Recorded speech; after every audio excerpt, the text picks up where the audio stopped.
রাতের আঁধার ধীরে ধীরে দুর্বল হয়ে যাচ্ছে। উঠছে নতুন সকালের সূর্য, বেড়ে উঠছে সম্ভাবনাময় বাংলাদেশ। হতাশ হয়ে গিয়েছিলাম, কি পেলাম এই দেশে থেকে? প্রতিদিন নির্যাতিত হতে হতে, বঞ্চনার শিকার হতে হতে। কিন্তু না, সময় এখন তরুণ প্রজন্মের, সময় এখন এগিয়ে যাওয়ার।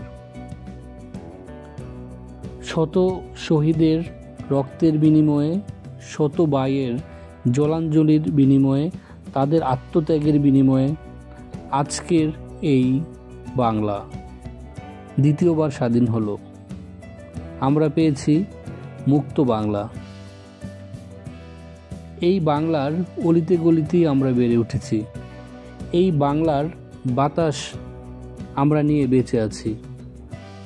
তাই এই দেশ গড়ার দায়িত্ব আমার, আপনার, আমাদের সবার। এই দেশ কারো একার নয়, কারো একক সম্পত্তি নয়। এই দেশ আমাদের সবার। আমাদের সামনে একটা বিশাল যুদ্ধ অপেক্ষা করছে। সেই যুদ্ধটা যার যার নিজ অবস্থান থেকে। আপনি, আমি যখন যেই অবস্থায় থেকে যেই কাজটি করব, সেটা দায়িত্ব নিয়ে নিজের সেরাটা দিয়ে করার চেষ্টা করব। তাহলেই এই দেশ, এই বাংলা হয়ে উঠবে সোনার বাংলা, সম্ভাবনার বাংলা। যাদের ত্যাগের বিনিময়ে, যাদের রক্তের বিনিময়ে, ভাষা শহীদ থেকে শুরু করে মুক্তিযুদ্ধ থেকে 2024-এর যেই ভাইরা রাস্তায় বুলেটের সামনে দাঁড়িয়ে এই দেশকে দ্বিতীয়বার স্বাধীন করলো, তাদের এই বলিদানের কথা বিবেচনায় নিয়ে আমাদেরকে সামনে এগিয়ে যেতে হবে। আমরা তরুণ প্রজন্ম হতাশ হয়ে গেলে চলবে না। যদি আমরা হতাশ হই তাহলেই আমরা হেরে যাব। কিন্তু হেরে যাওয়া তো আমাদের অতীত নয়। যদি আমরা হেরে যাই তাহলে আমাদের শহীদদের সাথে বেইমানি করা হবে, কারণ আমরা হেরে যাওয়া জাতি নই। তাদের রক্তের মূল্য দিয়ে, তাদের এই ত্যাগকে সম্মানিত করতে আমাদেরকে বলিষ্ঠভাবে কাজ করে যেতে হবে। তাহলেই পৃথিবীর বুকে বাংলাদেশ একটি শক্তিশালী অবস্থান তৈরি করতে পারবে। চিকিৎসা, স্বাস্থ্য, জ্ঞান, গবেষণা, বুদ্ধিভিত্তিক চর্চা, আবিষ্কার, এগুলোতে আমাদের মনোনিবেশ করতে হবে। আগামীর বাংলাদেশ নিশ্চিতভাবেই সম্ভাবনার বাংলাদেশ।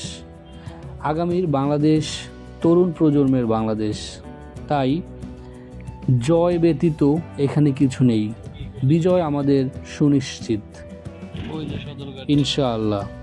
আমরা যদি ধারাবাহিকভাবে কাজ করে যাই নিজের জন্য, দেশের জন্য, দেশের মানুষের জন্য, তাহলে